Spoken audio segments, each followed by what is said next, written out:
Hello friend, good morning. রিফার্স ক্রিয়েশনে তোমাদের সকলকে অনেক অনেক স্বাগত, অনেক অনেক ভালোবাসা। নতুন সকালে নতুন দিনে নতুন একটা ভিডিও নিয়ে চলে এসেছি। সকালবেলা একেবারে রেডি সেডি হয়ে গেছি, কারণ রিশুকে স্কুলে আনতে যেতে হবে।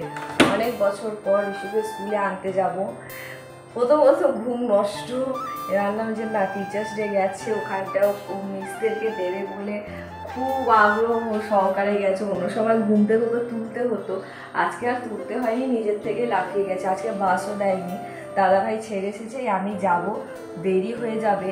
আর তার মধ্যে বাইরে যা রোদ, বাপরে বাপ, মানে দেখেই আমার যেন শরীরটা কেমন একটা হচ্ছে। তো সকালবেলা উঠে গেছি, টিফিনটা খেয়ে একেবারে বেরিয়ে যাবো। আর ভিডিওটা প্রথম থেকে লাস্ট পর্যন্ত দেখো, যদি ভালো লাগে তাহলে লাইক করো, কমেন্ট করো। আমার পরিবারে যারা নতুন, যদি ভালো লাগে তাহলে চ্যানেলটিকে সাবস্ক্রাইব করো। একেবারে রেডি সেডি হয়ে বেরিয়ে পড়েছি, যাই নড়ে চড়ে, যা ঘুম পাচ্ছে, কিন্তু ঘুমালে তো হবে না, যেতে হবে। দেখো এদিকে রাস্তাটা জল শুকিয়ে গেছে, আর এই বাড়িতে একটা বিশাল করে কাজ যা উঠছে, যাই চলে যাই।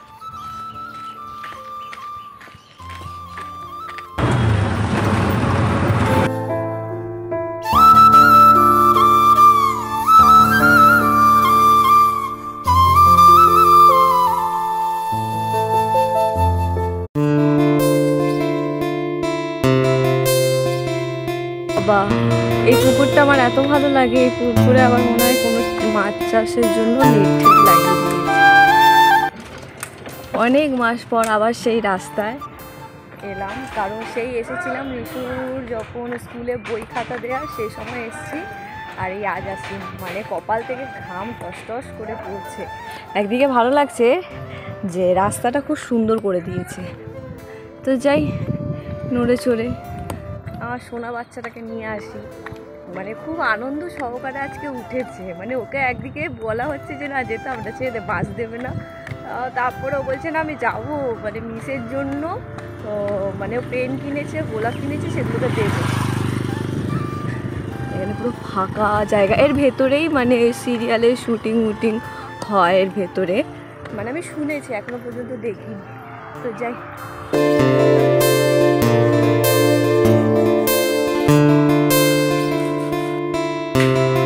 উদ্ভট মা আর তার উদ্ভট ছেলের উদ্ভট খাবার ইচ্ছে হয় উদ্ভট সময়। তো স্কুল থেকে আসার পরে স্নান টান করে দুপুরবেলা যে ভাত খাবে, তো এরা ভাত খাবে না, এদের আজকে ইচ্ছে হয়েছে ভাত ভাজা খাবে।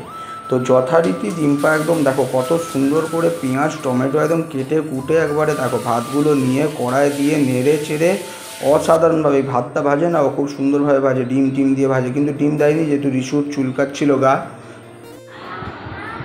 আজকে টিচার্স ডে উপলক্ষে আমার ছেলে এই সুন্দর একটা পেন গিফট করেছে, আর সব থেকে বড় একটা গিফট করেছে ওর কথা।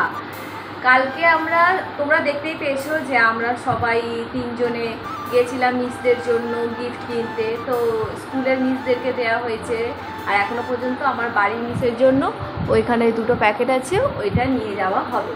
এবার কালকে আমাকে বলেছিল 3খানা পেন কিনবে, মানে টোটাল 5টা পেন কিনবে, তিনটে স্কুলে দেবো। একটা টিচার আমার কাছে খুবই স্পেশাল টিচারকে আমি দেব। এবার আমি ওকে আজকে যখন স্কুলে গেছিলাম, প্রথমত যা গরম, বাপরে বাপ, প্রচুর গরম ছিল। তার মধ্যে একে একে নার্সারি 1, তারপরে LKG UKG 1 2 এইসব করতে করতে ওদেরটা তো অনেক পরে এলো, সে দাঁড়িয়ে থাকতে হয়েছে। আমি ওকে যখন বললাম কি রে স্কুলের টিচারকে দিয়েছিস, বলছে আর 2টো টিচারকে দিয়েছি, আর যে স্পেশাল টিচার ছিল ওনাকে আমি দেখতে পাইনি, খুঁজছিলাম।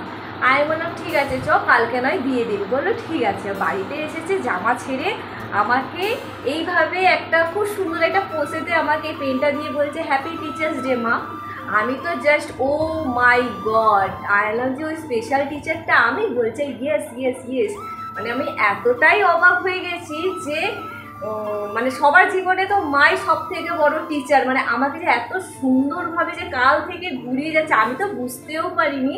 এই যে আমার ছেলে খুব খুব সুন্দর পাবে। আর স্কুল থেকে এসে এত গরম লাগছিল, আমি এখনো পর্যন্ত পর্দা সরাইনি, গরম তাপ দিচ্ছে। আমাদের রান্না হয়েছে বেগুন ভাজা, মাছের ঝোল, পেঁপে আলু দিয়ে। ও খাবার খাবে না, আমাকে বললো ভাত ভেজে দাও তাহলে খাবো। আর ঠিক আছে, ও যখন ভাত ভাজা খাবে। এ দেখো না, আমিও ভাত ভেজে নিয়েছি, মানে একসাথে দুজনেরটাই ভাজ হয়ে গেছে। এখন ওই যে ওকে দিয়েছি, আমি একেবারে নিয়ে বসে পড়েছি। তো খেয়ে নি, কাজকর্ম তো করতে হবে, যা গরম দেখো, আমি তত্তর করে ঘেমে যাচ্ছি। মানে কাজ শুরু করলে আমি আজকে পুরো মনে হচ্ছে কেউ আমাকে গামলাতে চুবিয়ে আমাকে তোলা হয়েছে। তো খেয়ে চলে এসেছি কাজ থেকে সোজা। তো রাত্রিবেলা আসার সময় অনেক কিছু কিনে নিয়ে এলাম। তো রিশু এখন ওই ঘরে টিফিন করছে, টিফিন মানে একবার রাত্রিবেলা ডিনারই করে নিচ্ছে। আর এদিকে ভদ্রমহিলাটা রান্না করবে, তার তোড়জোড় করছে, কাটাকাটি করছে। তো কি রান্না করছে এক্ষুনি তোমাদেরকে দেখাচ্ছি, তোমরা প্রথম থেকে শেষ পর্যন্ত রান্নাটা দেখতে থাকবে। আজকে কিন্তু মেনুটা বলবো, আজকে কিন্তু মানে কী কী রান্নায় দিয়ে রান্নাটা করছি, সুস্বাদু রান্নাটা সব তোমাদের সামনে শেয়ার করবো আজকে, ঠিক আছে? তো আজকে কেটে কুটে নিই, তারপরে আসছি। পেঁয়াজগুলোকে কুচো কুচো করে কেটেছে, কিন্তু তাও ওর মনটা ভরেনি, আর একটু কুচো কুচো কুচো কুচো করবে। মানে যে মনের স্বাদটা যেটা রয়েছে, মানে আমাকে কুচো কুচো করার, তো সেই স্বাদটাও ওই পেঁয়াজকে দিয়ে মেটাবে এখন। এখানে পেঁয়াজ কেটে রেখেছিল, রসুন কেটে রেখেছে, ওদিকে লঙ্কা নিয়ে রেখেছে, আর হবে এই যে চিংড়ি, তার সাথে নিয়েছে ক্যাপসিকাম। ঠিক আছে, ক্যাপসিকাম বেরাচ্ছিল। যাই হোক, বুঝতেই পারছো নিশ্চয়ই কী হবে, কিন্তু চিংড়িটা আজকে সুস্বাদু রান্না হবে। তোমাদেরকেও পুরো বললাম, পুরো দেখাবো যে কী কী মশলার মধ্যে থাকছে, কীভাবে রান্না করছে। তো তোমরা প্রথম থেকে শেষ পর্যন্ত দেখো, আর যদি ভালো লাগে তোমরাও বাড়িতে বানিয়ে খেও, ঠিক আছে? আমরা তো আর গিয়ে করে দিয়ে আসতে পারবো না, আর এই ভদ্রমহিলাটাও গিয়ে করে দিয়ে আসতে পারবে না। তোমরা দেখো, দেখে যদি ভালো লাগে তাহলে করে খেও, ঠিক আছে? আবার দইও আনতে বলেছি, টক দইও নিয়ে এসেছি। তো দেখি কীভাবে বানাই। এটা একদিকে ভালো, কি বলতো, আমরা যে পেয়েছিলাম দুর্গাপুজোর সময়, হ্যাঁ, এটা মানে মিহি করতে হয় না, এটা যা মোমো টোমো করে তারা কিন্তু খুব ভালোই।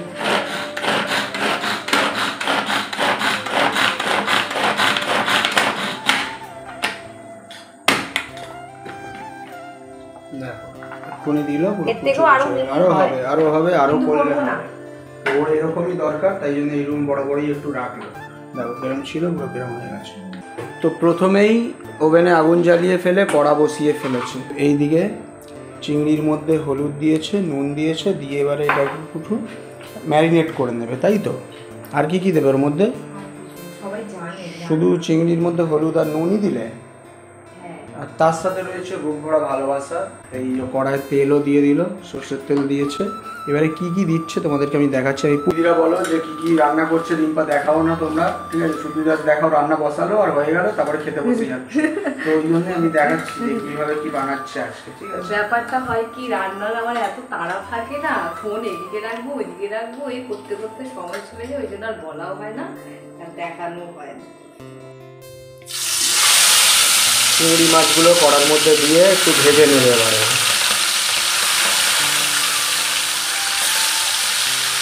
এই রান্না কিন্তু একটু বেশি তেলেই হয়, মানে এতে জল পড়বে না। চিংড়ি মাছের তেল ঝাল নাকি?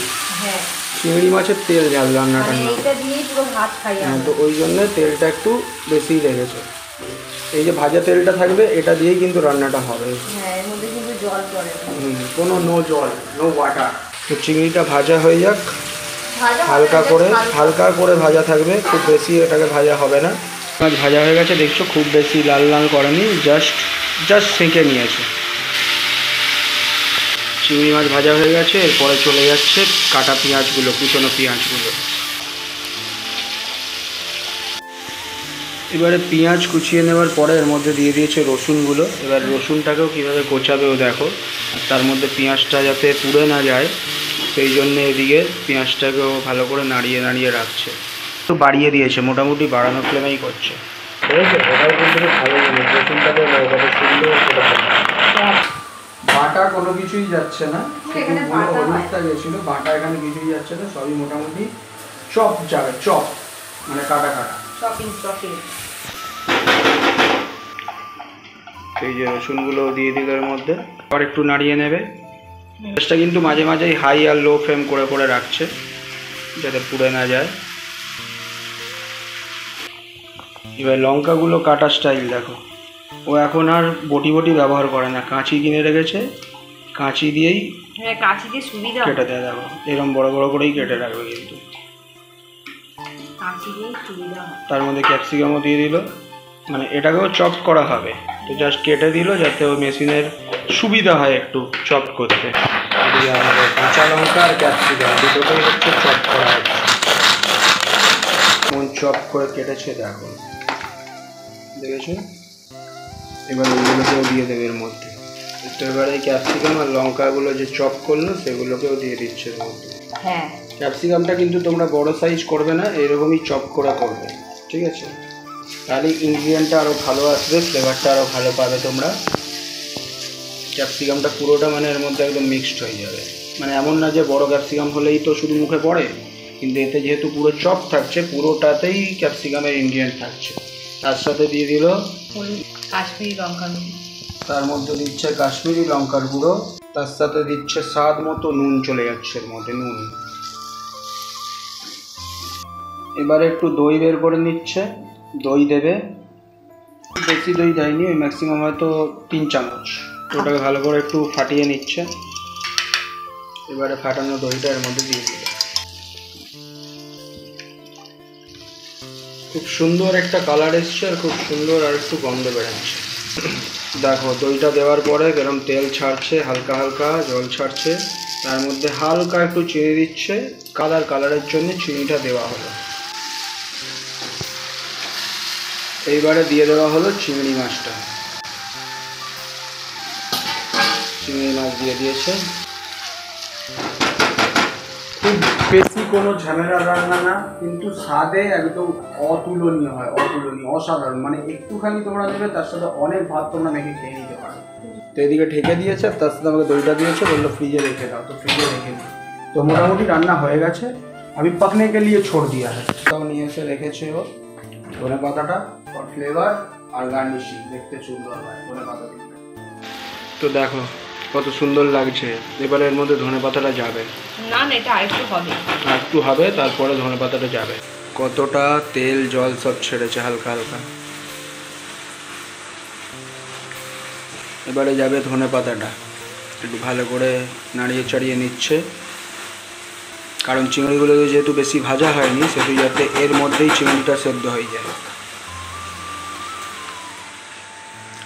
চিংড়ি এই ধনে পাতাটাও কিন্তু আর বটি ইউজ করেনি, ওর যে শর্টকাট রয়েছে সেটা দিয়েও কাজ করছে। তোমরা কিন্তু শর্টকাট ইউজ করতেও পারো, আবার লং কাট মানে বটিও ইউজ করতে পারো। তোমাদের যেটা সুবিধা মনে হবে সেটা করো। এটা করলে তোমাদেরকে বটিও নামাতে হচ্ছে না, আবার বটিটাকে তুলতে হচ্ছে না, জাস্ট কাঁচি দিয়ে ঘ্যাচাং ফু করে দিল, ধনে পাতা চলে গেল, রান্না একদম কমপ্লিট, রান্না একদম কমপ্লিট।